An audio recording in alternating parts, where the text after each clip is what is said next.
Hey all you game devs, I'm here back again to show you some 3D Studio Max tools inside of these splines. We're just going to show you examples how to use them. Again, everything we're doing is to get back to editable poly. That's the general consensus of where we end up going. But if we want to make shapes that we can't make simply with a box or with a 3D object, sometimes we do it this way. So if I wanted to make this, and I could type in the, let's say I want this, I don't know, 200 centimeters by 200 centimeters. I could then make another, I could collapse it to an editable spline and do some changes to it. And let's do that real quick. I'm going to go ahead and say convert to editable spline. You could put a modifier in it too, but it seems silly to do that when it's going to end up being this way. Let's hide that and the interpolation and just look at what we have here. So we have verts and we have all that stuff, and then we have an edge mode, which is this part and this part and this part and this part. It's kind of like an I think they call it segment here instead of edge. These are still verts, and then this is the spline. So if you have two pieces that are attached together, just like an element in a 3D object, this is the same deal. So what you could do, speaking of that, is take this and scale it down. If I wanted to put a hole in this wall, I could do that. I could do that by putting it that way. Now we're just looking at a picture, so let me show you what I mean by a hole in the wall. We take this and we use a modifier on it, and we use that modifier, generally speaking, is extrusion, and then we say negative 25. I'll just say 50. Okay, and if I turn it sideways, there I've got that. If I take this segment right here and I delete it, and then go back out to the extrude, it's now just a wall. So you can see that's pretty cool. You can just scale stuff in and do stuff like that. I don't generally do that if I'm going to do that. If I am going to use it, and one of the reasons I don't do that with the extrusion, or when I make 3D objects with an extrusion of a spline, is because I'll get some control over segments, but it's just this division. I've still got to deal with this division, and the more complex the object is, the more it's going to make that same problem for me. So let me show you what I mean. If I come out here, let me turn that back off. I go to front, and I go, let's say circle. I know I could just make a cylinder, but let's just do a circle. Oh, you know what? Let's do a star. Okay, so here's a star. It's not very starry until I do some editing on it here. I'm going to change it to 6 points and then make it shorter, maybe 7. There we go. And then I will do that same thing. I'll come over to the modify menu. Well, let me drop this down to a convertible spline. And I'm going to come over to the modify menu, and I'm going to extrude again. There we go. Same extrusion, and you can see the same subdivision and everything. The problem is that is the mesh at this point. Now I've got all these extra edges, extra verts in the middle that I have to deal with. What do I mean by that? Well, okay, let me collapse this down to what we're always going to get to is an editable poly. If I look at the verts in here, I'll see that that editable poly now has verts I can't use. This may come into play when you work on higher res stuff. It may not matter, but on the stuff you're going to use for a game engine, you definitely want to try and keep this in the quads for your own sanity and the other people who may be working on this. The problem, what I'm saying, is I have to come back in here now and grab this one and connect them. Just there. And figure out the best way to get quads out of this.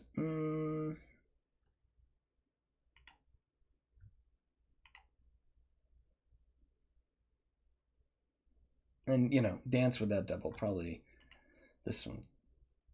Let's go to... Anyway, and then I have to figure out exactly where all those are at, or I could do what I like to do usually when I have a flat top anyway, like when I make an object. Go by angle, grab that, delete it, go to 3 to grab the border, select it, and then scale it in. And then at least I have that, right? I have those cuts. But, I mean, imagine if you had your snake or whatever, what kind of dance you're going to do there. So, yeah, it's a dance. It's the problem with it. There is no other way. There's no easier way to get this for this object. But for a cylinder, for something that you can make from a polygon, sometimes it's faster to go the other way, and it's better, and it's cleaner. And faster also means how much time you're going to have cleaning it up. Anyway, okay, but the cool thing is about these is that you have things called compound objects, and this is different theory than we've talked about because we don't really get into the more compound objects in here. We're going to make them in a different way. So, like if I take this object, and we talked earlier about, let me go back and delete this guy. Yeah, I guess not. I was going to try and get back to Editable Spline, but I'm going to go back here. I'll do a star from the front, and I'll do this.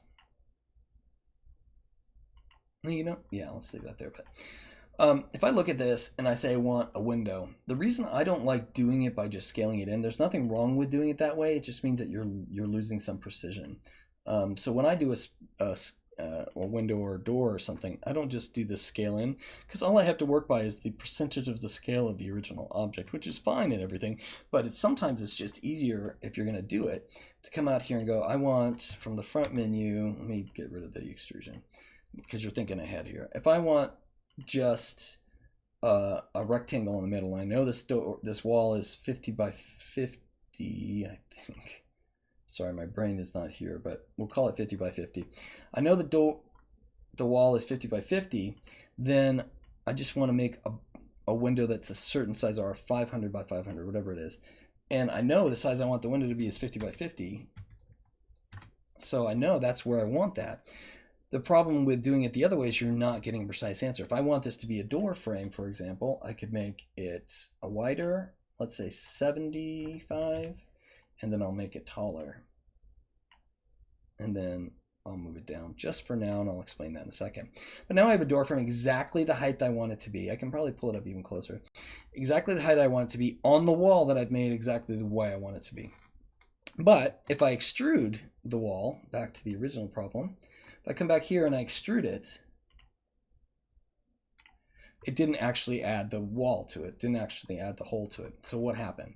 Well, what the cool thing about splines are is that you can use, let me tag that there. You can use these objects and combine them together to make compound shapes, basically. And if I can control both shapes, it seems better to me than trying to eyeball it. So if I go back to front and I look at this, I want this to be part of the same piece. So what I have to do first is, just like in a 3D object, I need to attach the original, or the new one, or I have the original selected and attach the new piece to it. So now I have both of them highlighted. So if I go to that segment mode, if I click on one, it's one of them, and if I click on the other, it's other. The next thing we're going to talk about is Boolean. Now, Boolean's a tool that's around in tons of different programs and tons of different places. It's in ZBrush, it's in everywhere. I probably could give you the history on it, but let's just say it's a tool that allows you to combine things with leaving what you might expect or what you may want out of the combination. So it's not just going to make these two things extrude. So if I do an extrusion on it, if I go back to the extrusion on this, even though they're combined, I'm just going to get that. Not really much different. It should be the same exact length and everything. So the problem is I want that to be a hole. So that's where you come back down here and you go to this, you select the one you want to keep, and then you select what you want to take out of it, and usually it's defaulted to this. This means union. If I click on Boolean now, and then I click on the object I want to Boolean to it, it makes it a union, which means it just added this little hiccup at the bottom. It's probably not what I want. The next one over, though, is subtraction. And if I look at this and I say, here's my wall and here's the door I want, then I say Boolean and I click on the door area, it now cut it out for me perfectly. It also made nice little perfect lines and everything like that. The other choice I had was the last one, and I'll show you what that is, intersection. Sometimes you got to think outside the box and you just want this object and not the bottom pieces or anything. So it's just going to show me where it intersects. If I go Boolean and click on this, now it's just that. And it doesn't seem like it's much bigger. If I go to front, it just got rid of that little edge where it was hanging off. But in our case, we want this. So we say Boolean and we click on that. And now we have our hole. Now, when we extrude, we get the door frame and exactly where we want it. So that's the reason I do it this way. And if I'm going to do an edge like this, I mean, there's other ways to do this, but now that I have it as I'll have to collapse it down to an editable poly so I can actually modify it. Because some of the things that are always missing when you do this basic form stuff is the details. So I would have to come in here and say like this, and maybe this, and then grab these guys and say connect, make it really whacked. Cancel that. actually. That's another, the problem is that I made a cut that doesn't have that same position. But the point being that it works because it gives me exactly what I want where I want it. And we're going to use this in the next couple projects just to get used to using them. And then you get to decide how best to use what you need to use to make the poly you want. I'll talk to you later.